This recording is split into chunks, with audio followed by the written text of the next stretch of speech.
It is gearing up to be a interesting offseason for the San Francisco Giants.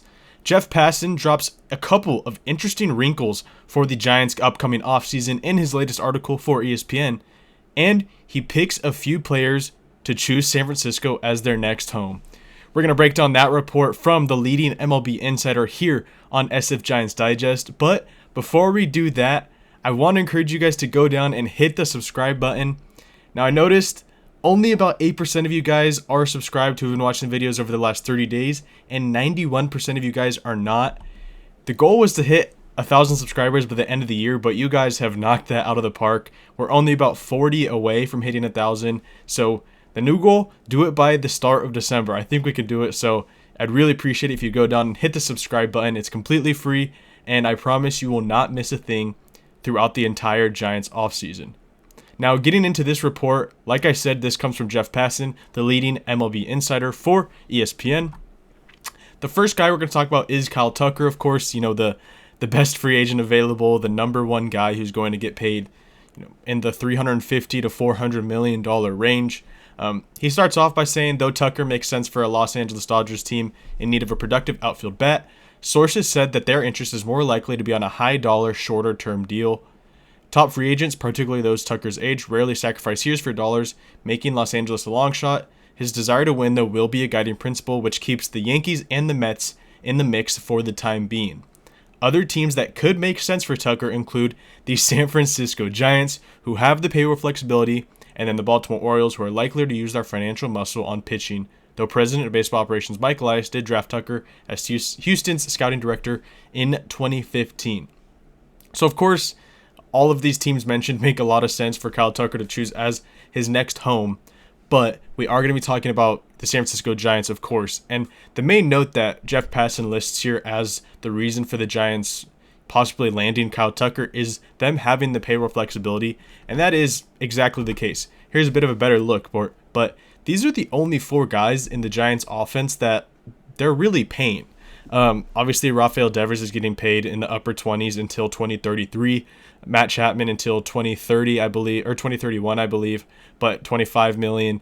Jung Hoo Lee is getting paid until 2029, but there is a club option in 2 years, so that could change. I would assume they pick it up, but we'll have to see how these next 2 years go. And then Willy Adames, of course, getting paid until 2031 at $31 million a year outside of upcoming 2026, where he's only making 13.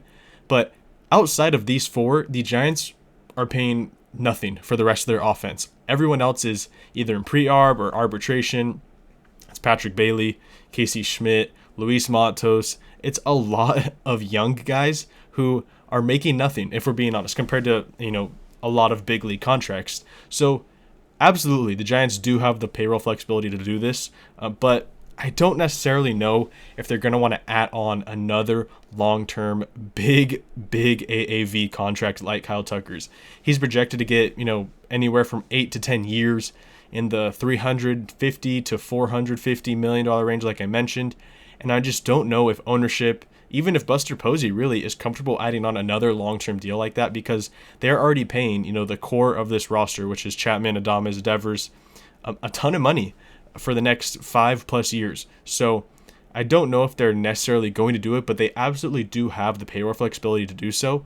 And Kyle Tucker would absolutely give you a lineup that can compete for a World Series. I know that's a long shot with the Giants because of the division they're in, but if you add Kyle Tucker to this lineup, that definitely gives you a group that only rivals a lineup like the Los Angeles Dodgers and some of the better ones in the league. So it is an interesting discussion. I personally don't necessarily see it happening. I think the Giants are going to use their payroll flexibility to add to another group, which is the starting pitching, which we'll talk about in a second.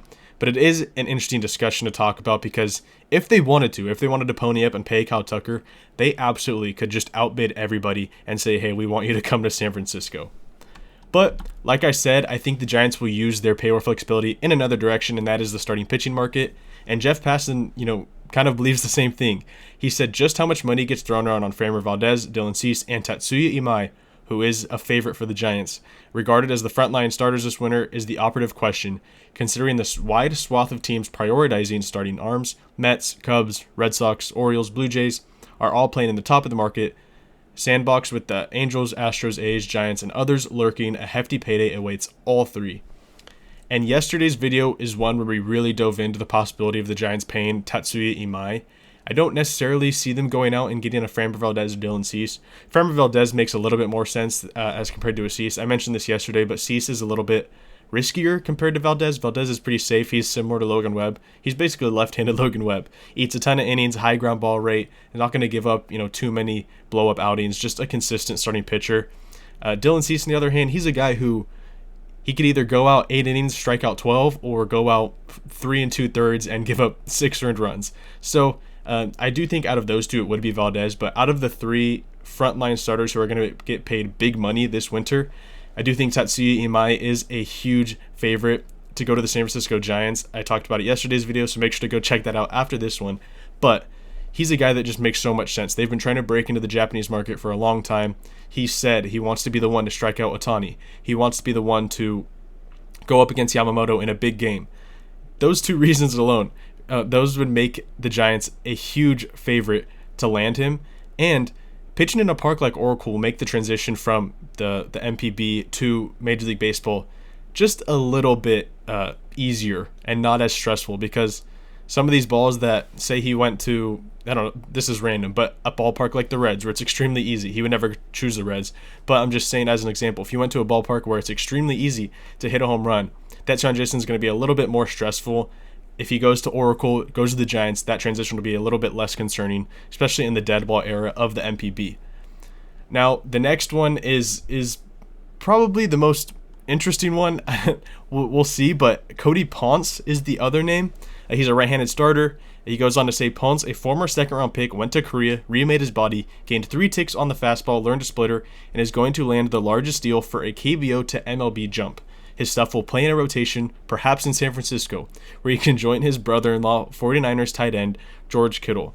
Now, that is literally the only connection the Giants have had to possibly landing Cody Ponce, is his brother-in-law being the superstar tight end, the best tight end in football for the 49ers, George Kittle.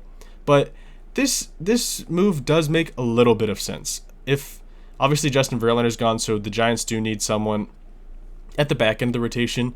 I think if you're going to find a 2 or 3, you need to shop at the top of the market, which I would prefer. Like I said, a Tatsuya Imai makes a lot of sense to slide in, probably behind Logan Webb, but he could be the 2 or 3 depending on how the Giants view it behind him and Robbie Ray. But Tatsuya Imai, if say you go out and get him at the top of the rotation, you're still going to need a 5th starter. Now, Buster Posey has talked about possible competitions on the roster, mostly in the closer spot, but I could see one in the 5th starter role again. It worked out last year with Landon Roop winning the spot and having a breakout year. So it could be between Carson Wisenhunt, Hayden Birdsong, Trevor McDonald. There are a few arms that could fight for that 5th spot, but Cody Ponce, some of the lower tier starting pitchers on the market, and we'll talk about another one next, but some of those guys do make sense for the Giants to go out and get on a shorter deal, maybe a 2 to 3 year deal, maybe even a 1 year deal if it was like a Max Scherzer or something. But 2 to 3 year deal, lower AAV, a bit cheaper, more affordable. Some of those guys do make sense to slide into the back end of the rotation, and Cody Ponce is a guy that I wouldn't be surprised if the Giants went out and signed for a 2-year, $28 million deal or something around there. Now, we are going to talk about some of the numbers that Ponce posted in the KBO. He was really good. I mean, I'm not going to lie. A 1.89 ERA in 180 innings pitched. He was very effective. Almost 13 strikeouts per 9, only 2 walks per 9, a 2.15 FIP. He was really, really good. 17 wins, only 1 loss. Every time he was out there, he was giving his team in Korea a chance to win. 29 games started, so you've seen a heavy workload in him. 180 innings pitched, that would be, towards the top of Major League Baseball. Starting pitchers don't go as deep into games anymore. So he's shown the ability to be available. He's shown the ability to be effective, but it is against much lower competition in terms of offensive production in the KBO.